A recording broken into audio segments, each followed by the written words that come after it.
সমৃদ্ধ হোক, নিরাপদ হোক, মঙ্গলময় হোক, এই প্রত্যাশা ব্যক্ত করে শেষ করছি। আল্লাহ হাফেজ। বাংলাদেশ জিন্দাবাদ। সুন্দর বক্তব্য। কি প্রিয় উপস্থিতি, প্রিয় সমাবেশ, প্রিয় ভাই ও বোনেরা, ঢাকা সংসদীয় 10 আসনের আজকের এই নির্বাচনী জনসভার এই পর্যায়ে আপনাদের মাঝে বক্তব্য রাখবেন বাংলাদেশের 18 কোটি মানুষের আস্থার প্রতীক, তারুণ্যের অহংকার, আমাদের প্রিয় নেতা বিএনপির সংগ্রামী চেয়ারম্যান জননেতা জনাব তারেক রহমান এই পর্যায়ে আপনাদের মাঝে বক্তব্য রাখবেন। জননেতা জনাব তারেক রহমান।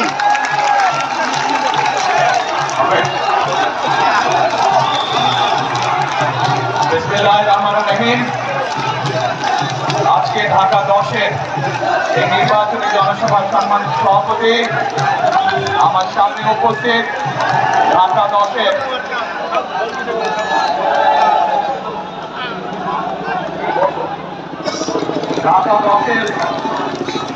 সম্মানিত এলাকাবাসী, বন্ধুবর্গ, উপস্থিত মা বোনেরা, ভাইরা এবং আমার প্রিয় সহকর্মীবৃন্দ, নেতৃবৃন্দ, আসসালামু আলাইকুম।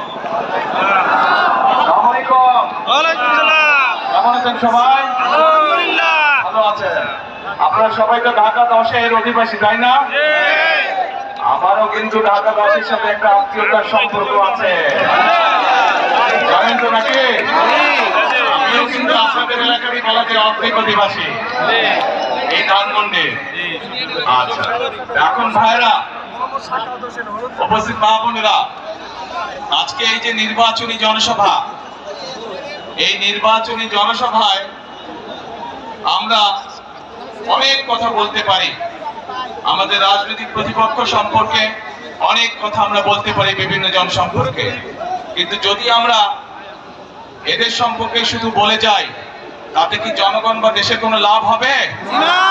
জনগণের দেশের লাভ হবে না। জনগণ বা দেশের কি লাভ হবে?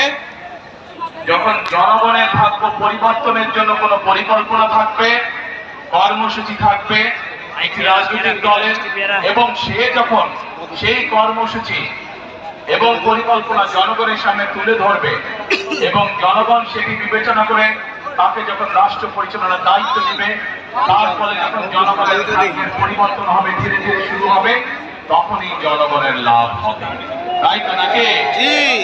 এখন প্রিয় ভাই বোনেরা,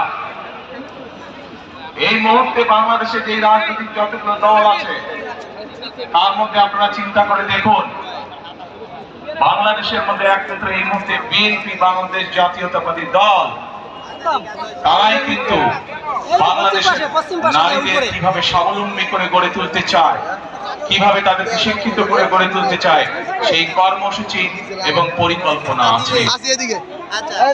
এই মুহূর্তে বাংলাদেশে যতগুলো রাজনৈতিক দল আছে, তার মধ্যে বিএনপি একমাত্র রাজনৈতিক দল যাদের পরিকল্পনা আছে এই দেশের তরুণদেরকে, এই দেশের যুবকদেরকে, যারা বিশেষ করে বেকার আছে বা কর্মসংস্থানের অভাব আছে, তাদেরকে কিভাবে প্রশিক্ষণের মাধ্যমে দক্ষ মানুষে পরিণত করে তাদেরকে কর্মসংস্থানের ব্যবস্থা করে দিতে পারবে। প্রিয় ভাই বোনেরা, বাংলাদেশ একটি কৃষি প্রধান দেশ, আমাদের কোটি কোটি মানুষ কৃষি পেশার সাথে জড়িত, নারী পুরুষ সবাই। এখানে আপনারা যারা আজকে উপস্থিত আছেন, আপনাদের অনেকের পরিবার পরিজন আত্মীয় স্বজন গ্রামে বসবাস করে এবং তাদের মধ্যে অনেকেই কৃষি কাজের সাথে জড়িত, তাই নয় কে? আপনারা হয়তো প্রত্যক্ষ নাহলে পরোক্ষ অনেকের জায়গা জমি আছে, আপনারা পরোক্ষভাবে হলেও কৃষি কাজের সাথে জড়িত। প্রিয় ভাই বোনেরা, আমরা সিদ্ধান্ত গ্রহণ করছি, এই মুহূর্তে বিএনপির একমাত্র পরিকল্পনা আছে কিভাবে কৃষকদেরকে কৃষি কার্ড দেওয়ার মাধ্যমে কৃষকদের পাশে দাঁড়াবে, ঠিক যেভাবে আমরা বাংলাদেশের সকল মায়েদের বা গৃহিণীদের পাশে ফ্যামিলি কার্ড নিয়ে দাঁড়াবো। ফ্যামিলি কার্ডের মাধ্যমে যেভাবে আমরা প্রান্তিক খেটে খাওয়া যে মারা আছেন, গৃহিণীরা আছেন, তাদেরকে আমরা সারা বাংলাদেশ গ্রাম শহর সব জায়গায় তাদেরকে যেভাবে আমরা স্বাবলম্বী করে গড়ে তুলতে চাই, ঠিক একইভাবে কৃষক ভাইদেরকে কৃষি কার্ড দেওয়ার মাধ্যমে, তাদেরকে সহযোগিতা করার মাধ্যমে আমরা তাদেরকেও স্বাবলম্বী করে গড়ে তুলতে চাই। এই মুহূর্তে একটু আগে যেটি বললাম বক্তব্যে যে বিএনপি একমাত্র দল যাদের কর্ম পরিকল্পনা এবং কর্মসূচি রয়েছে কিভাবে বাংলাদেশের তরুণদেরকে বিভিন্ন প্রশিক্ষণের মাধ্যমে দক্ষ মানুষে পরিণত করবে এবং দেশেই হোক বিদেশি হোক কর্মসংস্থানের ব্যবস্থা করবে। আমাদের পরিকল্পনা রয়েছে কিভাবে আমরা সারা বাংলাদেশের স্কুল শিক্ষকদেরকে আমরা কম্পিউটার প্রদানের মাধ্যমে আমরা ধীরে ধীরে তাদেরকে এমন একটি অবস্থানে নিয়ে আসবো যেখানে তারা প্রত্যেকটি শিক্ষক কম্পিউটার সিস্টেমের আওতায় এসে তাদের ছাত্রদেরকে সঠিকভাবে শিক্ষা প্রদান করতে পারবেন। প্রিয় ভাই বোনেরা, বিএনপি একমাত্র দল যারা পরিকল্পনা গ্রহণ করেছে বাংলাদেশে, সেটি শহরেই হোক গ্রামেই হোক, প্রান্তিক মানুষ যারা আছেন, খেটে খাওয়া মানুষ যারা আছেন, তাদের কাছে কিভাবে প্রান্তিক চিকিৎসা সেবা পৌঁছে দেওয়া যায় স্বাস্থ্যকর্মী নিয়োগ করার মাধ্যমে। আমরা পরিকল্পনা গ্রহণ করেছি 1 লক্ষ স্বাস্থ্যকর্মী নিয়োগ করবো আমরা সারা বাংলাদেশে, যাদের মধ্যে শহরে গ্রামে সকল জায়গায় মানুষকে তারা চিকিৎসা সেবা পৌঁছে দিবে। এর মাধ্যমে 1 লক্ষ মানুষের যেরকম কর্মসংস্থান হবে, ঠিক একইভাবে এরা মানুষের দৌড়গোড়ায় স্বাস্থ্য সেবাও পৌঁছে দিবে। প্রিয় ভাই বোনেরা, বিএনপির পরিকল্পনা আছে এই দেশের ধর্মীয় ব্যক্তিত্ব যারা বিভিন্ন মসজিদ মাদ্রাসা ইমাম খতিব মুয়াজ্জিন সাহেব যারা বিভিন্ন ধর্মীয় গুরু যারা আছেন, তারা মানবেতর জীবনযাপন করে অধিকাংশ মানুষ, এবং এই মানুষগুলোর ব্যাপারেও আমরা চিন্তা ভাবনা করেছি যে তাদেরকে আমরা সরকারের পক্ষ থেকে একটি সম্মানের ব্যবস্থা করব, যাতে করে তারা একটি সম্মানজনক জীবনযাপন করতে পারে। এখন প্রিয় ভাই বোনেরা, এই হচ্ছে সংক্ষেপে বিএনপি পরিকল্পনা। বিএনপি কিভাবে করতে চায়? আমাদের বহু 1.5 কোটির মতন প্রবাসী আছেন, বাংলাদেশি মানুষ যারা বিদেশে কাজ করছেন, কষ্ট করে বৈদেশিক মুদ্রা এই দেশের মানুষের জন্য পাঠাচ্ছেন। এই প্রবাসীদের জন্য আমরা সিদ্ধান্ত গ্রহণ করেছি তাদের যাতে সমস্যা হয়রানি কম হয় এয়ারপোর্টে আসলে পরে, এবং যখন তারা কাজ শেষ করে দেশে ফিরে আসবেন সেই সময় যাতে তারা একটি নিরাপদ জীবনে থাকতে পারেন, সেই জন্য তাদেরকে আমরা প্রবাসী কার্ড দেবার সিদ্ধান্ত গ্রহণ করেছি।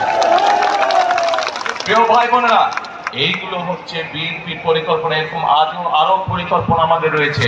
এই পরিকল্পনার মূল লক্ষ্য এবং উদ্দেশ্য হচ্ছে এই দেশের মানুষের ভাগ্যের পরিবর্তন করা, এই দেশের ভাগ্যের পরিবর্তন করা।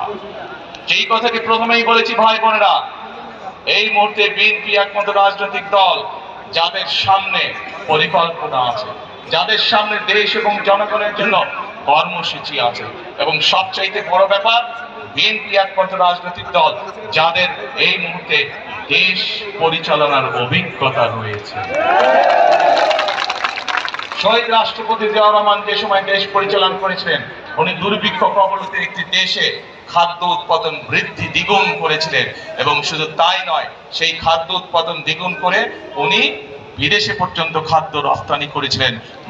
বাংলাদেশের মানুষের খাদ্য সরবরাহ করার পরও দেশনেত্রী খালেদা জিয়া যখন দেশ পরিচালনা করেছেন, উনি বাংলাদেশে এত শিল্প কলকারখানা তৈরি করতে সক্ষম হয়েছিলেন, বাংলাদেশের মানুষের কর্মসংস্থানের ব্যবস্থা করেছিলেন। বিদেশের সকল পত্রিকা তখন বলতে বাধ্য হয়েছিল বাংলাদেশ হচ্ছে একটি এমার্জিং টাইগার। কাজে প্রিয় ভাই বোনেরা, এই সকল, এবং শুধু তাই নয়, দেশনেত্রী খালেদা জিয়ার সময় আমরা দেখেছি কিভাবে তিনি নারীদের শিক্ষা ব্যবস্থা ফ্রি করেছিলেন। ক্লাস 10 থেকে মেয়েদের জন্য ক্লাস 12 পর্যন্ত শিক্ষা ব্যবস্থা ফ্রি করেছিলেন। প্রিয় ভাই বোনেরা, এই কাজগুলো থেকে প্রমাণিত হয় যে বিএনপি একমাত্র দল যারা দেশকে অভিজ্ঞতার আলোকে সঠিকভাবে পরিচালনা করতে সক্ষম। এখন প্রিয় ভাই বোনেরা, 12 তারিখে নির্বাচন। এই নির্বাচনের জন্য বিগত 16 বছর ধরে বাংলাদেশের মানুষ অপেক্ষা করেছে। যেই নির্বাচনে বা যেই